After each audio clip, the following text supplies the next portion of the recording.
Good morning, good evening, whoever you are, wherever you are, whatever you might be doing. We wish to welcome you to the Silverlight Show. The Silverlight shines to illuminate that which lies hidden in darkness.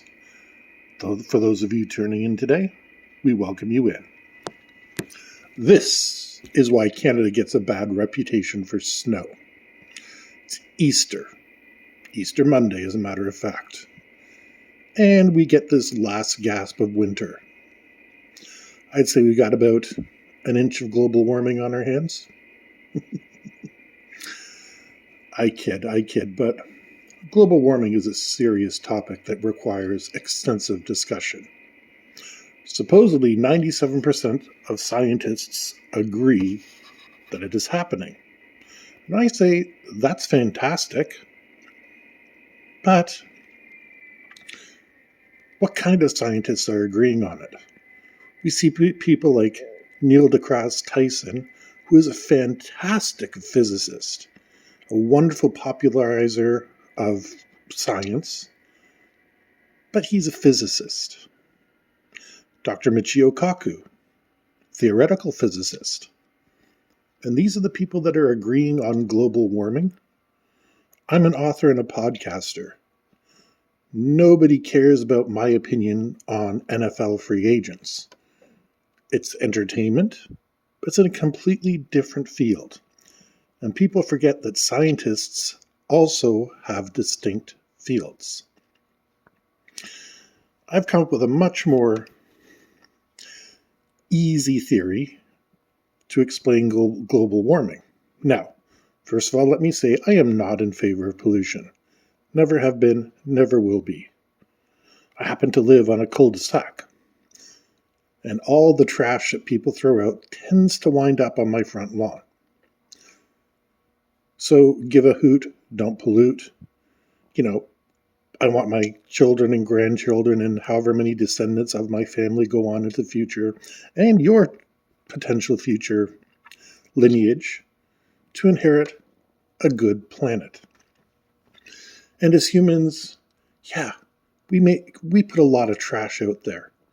One of the things I liked about Survivor Man was he was able to go out and find stuff anywhere that he could fashion into other things. But the tragic lesson is, even in Alaska, even in the Kalahari Desert, he was finding human-made trash. And it wasn't questionable, like, these are springs, these are, water bottles that people are just throwing out and walking away. It's like when this pandemic started.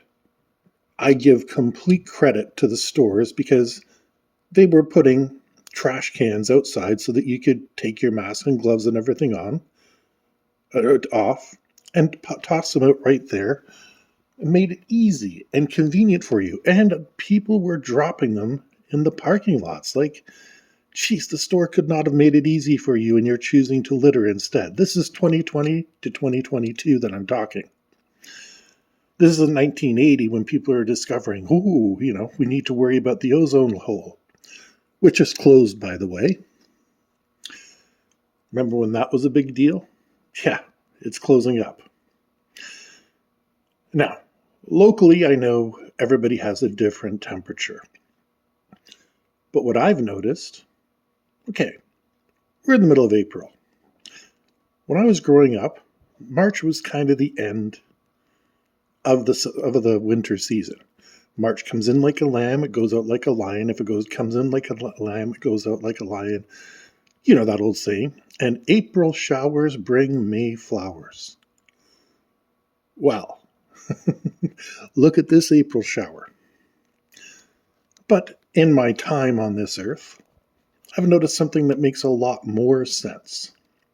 When I was a child, Halloween was always risky.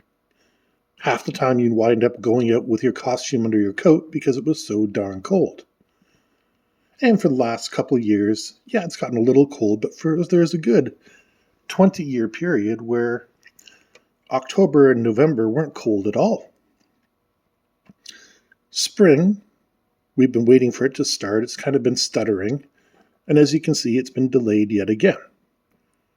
And not just March, we're nearly the end of April. We're nearly to the end of April, and it might even go into May. That's why my advice is you don't put anything in the ground until May 24th. I'm growing some stuff, but it's not going out there because look, imagine if I had gotten excited and started planting things. It would have been ruined. My father always had the best advice. He said, wait until you see the Parks and Rec people going around planting, and that's when you know the forecast is set. And that advice is pretty good. But if you notice, the pattern is we're getting later winters and later summers. The calendar is shifting. This has happened before. Julius Caesar, once he became the dictator, initiated a calendar reform because the seasons weren't quite right. And despite the fact that Julius Caesar was a prime example of a man with meticulous attention to detail, his own adopted son, Augustus, had to do it again. And indeed, around the 15th, 16th century, the church had to mandate yet another calendar reform. And I'm thinking, this kind of makes a lot more sense than this runaway global warming thing that we're simply not seeing. So, let's start using our calendars more productively. If we have to move a couple holidays and make things happen, we can do that. And at the same time, we can get rid of daylight savings time. We could have this whole social contract where the countries agree, okay, we're going to be back in February, or however they want to organize things. And going forward, this is something every 10 years we're going to meet, update the calendar, update whatever you want to update. And it's going to have to be a living process. It can't be stuck in stone. We like to think our birthday is going to come on a given day every year. I'm a Virgo, for example. But maybe we're going to have to move some days around a little bit, some more leap years, some calendar resets, because the planet is changing. It always has. The Western civilization is not the only one that had to adjust its calendar. The Chinese have done it several times. The Mayans were working their calendar out until 2012, precisely because they figured by then they would have to redo their calendar. And we're seeing the effects every year. Late snowfalls, and we get warm, nice days into October and November. It's happening every year. Winter is not taking place in the same spot that it once did. Now, the easiest explanation is usually the most correct, as Occam's razor says. So one way to fight global warming would simply be to readjust the calendar, and people will start expecting snow at the right time again. March comes in like a lion, goes out like a lamb. April showers bring May flowers. It's not hard. Maybe it only needs a month. And we need to stop polluting. I'm worried about this 2030 protocol because, well, it does say you and I won't be able to have fossil fuels and you and I won't be able to do all sorts of things. There's ways companies can get around it. I went through that in detail a while ago, and it's something I need to catch up to. I get new emails on that almost every week on how they plan their details and whatever the latest meetings have been. And it's going to happen. One of my neighbors rebuilt his car, and it's a phenomenal piece of work. But in 8 years, they're planning on getting rid of fossil fuel cars. Now, I'm fortunate. I don't have anything fossil fueled in my life at the present time. But I also know my energy gets generated from somewhere.